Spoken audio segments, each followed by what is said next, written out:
Chaque fois que je viens à des manifestations, ma femme me dit, mais tu n'es pas bien habillé. J'ai dit, c'est très bien comme ça ça casse un peu et on verra autre chose. Merci beaucoup Ibrahima, merci à IBC Sika, que je suis depuis le début. Quand il m'a rencontré, tout de suite, on a sympathisé, je lui ai dit, attention, les philosophes ne sont pas sages. Nous sommes toujours dans la critique constructive. Mais il est audacieux, il m'a souvent invité. Et là, vous voyez, je vais courir à Chili Mazarin parce que j'ai une intervention. Et ce soir, je suis à Choisy-le-Roi, c'est une journée extrêmement dense. Très content de vous avoir, les collectivités du Sénégal, les partenaires, les jeunes qui sont ici, mon ami de Gélu Style Rokhaya, Anambeng, c'est DJ, un garçon qui est très sympathique, très intelligent. On ne le dit pas souvent, il présente très bien, il est un peu partout. Et ça, c'est intéressant. L'économie sociale et solidaire est d'une importance capitale. Le sujet que je traite depuis 2 ans, c'est l'Afrique doit parler à l'Afrique. Sans oublier de s'ouvrir aux autres.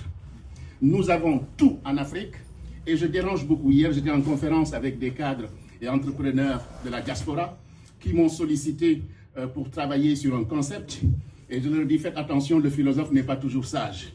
Mais ils sont souvent audacieux parce qu'en réalité, je connais très bien le terrain. J'ai travaillé pour la première organisation internationale qui a eu son siège au Sénégal qui s'appelle Enda Tiers-Monde.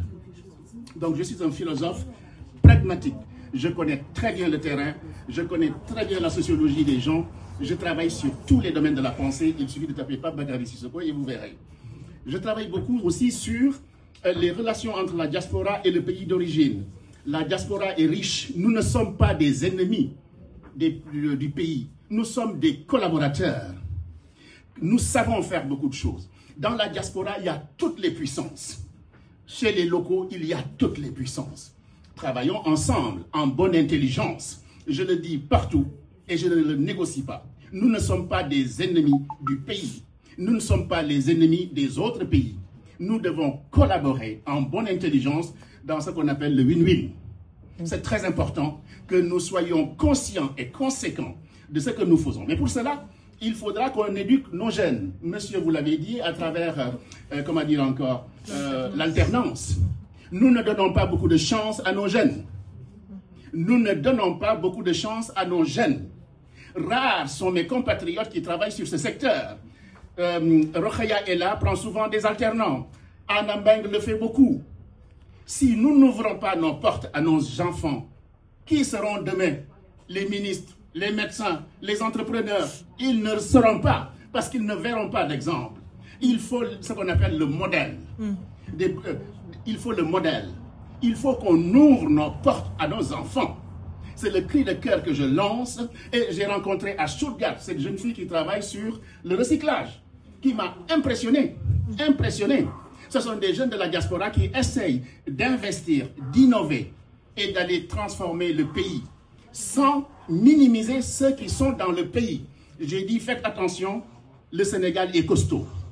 Je connais très bien mon pays, je travaille beaucoup dans la coopération, je forme des cadres qui s'expatrient au Sénégal, donc je connais très bien la France, je connais très bien le monde, je connais très bien les relations humaines. Je voudrais dire à Ibrahima et à IBC, merci beaucoup d'avoir toujours pris le risque de m'inviter et c'est un grand plaisir vraiment de vous parler de ça. À très bientôt, je file donner un cours. Merci beaucoup, bravo.